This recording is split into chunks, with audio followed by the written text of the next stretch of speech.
Assalamualaikum warahmatullahi wabarakatuh. Saudara-saudaraku yang dirahmati Allah, kali ini kita akan membahas kajian kitab Nasoihul Ibad, nasihat bagi hamba-hamba Allah Subhanahu wa ta'ala. Bismillahirrahmanirrahim. Ila hadratin Nabil Mustafa Muhammadin sallallahu alaihi wasallam wa ala alihi wa azwajihi wa auladihi wa dzurriyyatihi wa ahli baitil kiram. Al-Fatihah. A'udzu billahi minasyaitonir rajim. Bismillahirrahmanirrahim. Alhamdulillahirabbil alamin arrahmanir rahim maliki yaumiddin. Iyyaka na'budu wa iyyaka nasta'in ihdinas siratal mustaqim siratal ladzina an'amta 'alaihim ghairil maghdubi 'alaihim waladdallin. Amin. Summa jami wali minal anbiya'i wal mursalin wal awliya'i wasyuhada'i wassolihin wassahabati wat tabi'ina wal ulama'il 'amilin wal musannifina wa jamil malikin qurbin khususan sayyidina Syekh Abdul Qadir Jailani radhiyallahu anhu. Al-Fatihah. A'udzu billahi minasyaitonir rajim. Bismillahirrahmanirrahim. Alhamdulillahirabbil alamin. Arrahmanir rahim maliki yaumiddin. Iyyaka na'budu wa iyyaka nasta'in ihdinas siratal mustaqim siratal ladzina an'amta 'alaihim ghairil maghdubi 'alaihim waladdallin. Amin. Wa ila jami'il kufuril muslimin wal muslimat wal mu'minin wal mu'minat min masyariqil ardi ila maghribiha bariya khususan abana wa ummahatina wa jaddatina wa masyayikhana masyayikhina wa asatidatina usun ila hadratin musannif hadal kitab Al-Fatihah. A'udzu billahi minasyaitonir rajim. Bismillahirrahmanirrahim. Alhamdulillahirabbil alamin arrahmanir rahim maliki yaumiddin.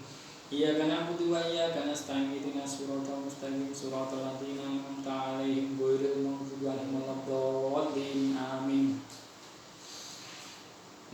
Kitab Nasoihul Ibad, nasihat bagi hamba Allah. Bab pertama, nasihat yang berisi dua perkara. Yang nomor 5, gelisah duniawi dan ukhrawi. Dari Utsman radhiyallahu anhu, humud dunya dzulmatun fil qalbi wa hammul akhirati nurun fil qalb. Yang artinya, bingung memikirkan dunia akan menjadikan hati gelap, sedangkan bingung memikirkan akhirat akan menjadikan hati terang. Yang nomor 6, ilmu dan maksiat.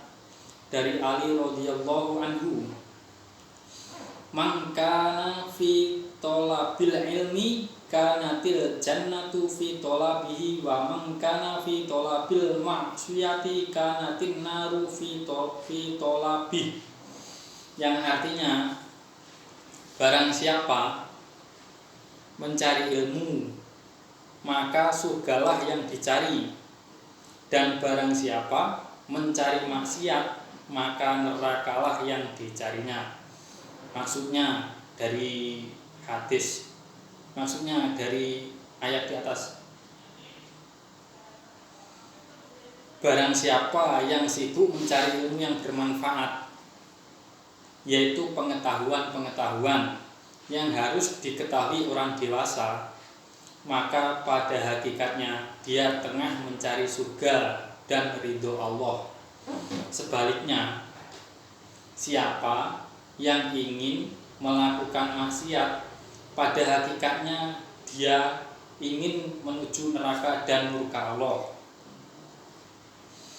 Yang nomor 7, orang mulia dan orang bijaksana. Dari Yahya bin As radhiyallahu anhu, ma sallaha karimun wala athar dunya 'alal akhirati hakim.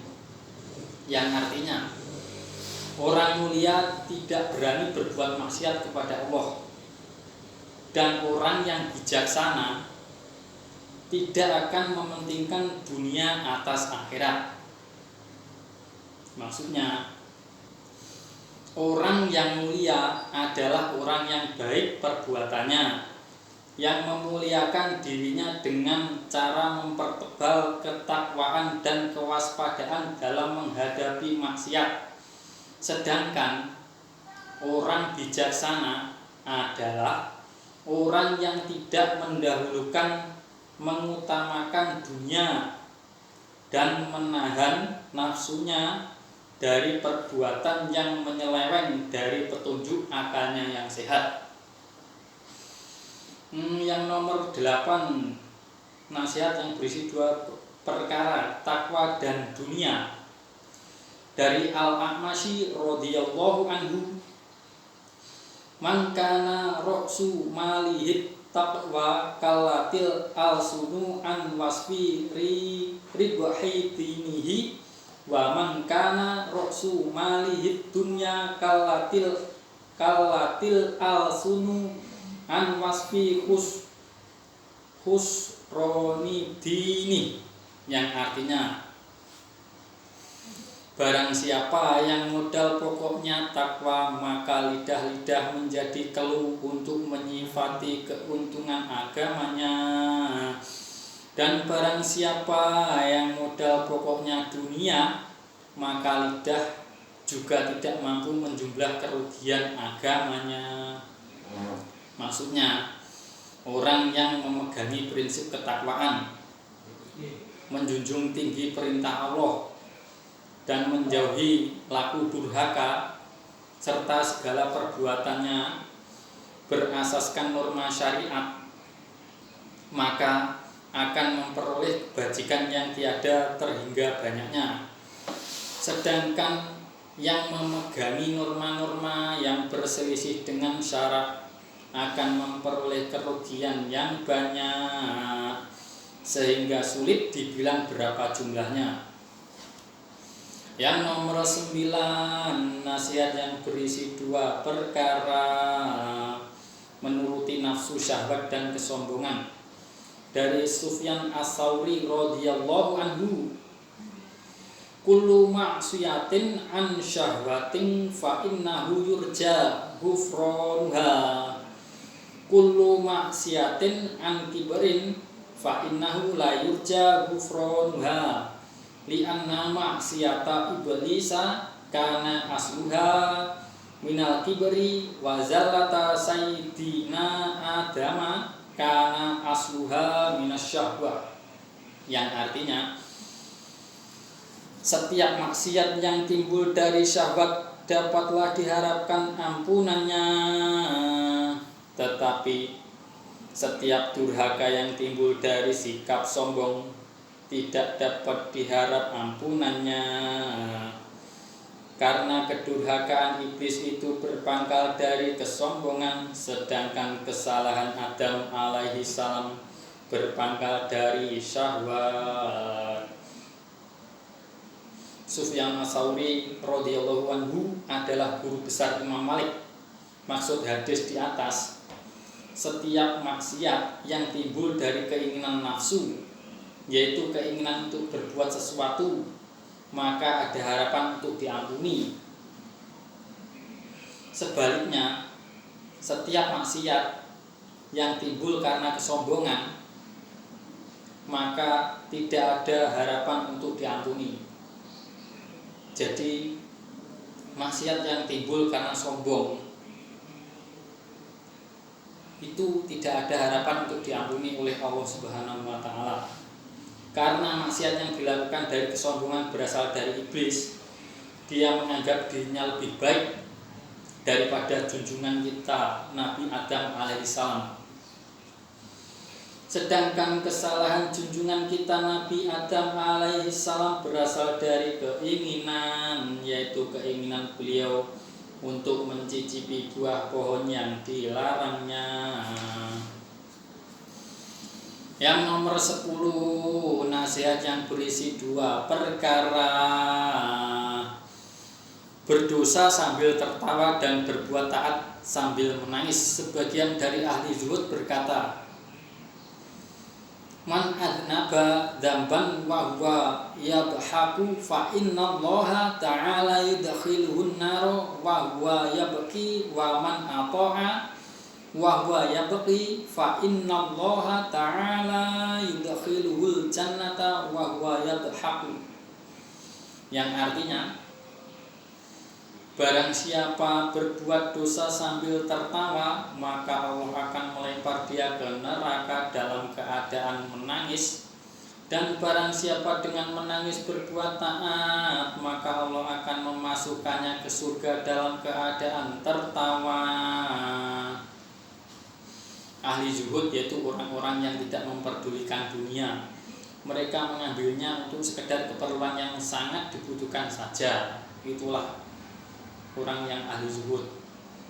Maksud hadis di atas, barang siapa yang berbuat suatu dosa dengan tertawa, wis nglakoni dosa guyu pisan, yakni menanggung dosa dengan perasaan gembira atas dosanya itu, maka sesungguhnya Allah akan memasukkan dia ke neraka dalam keadaan menangis.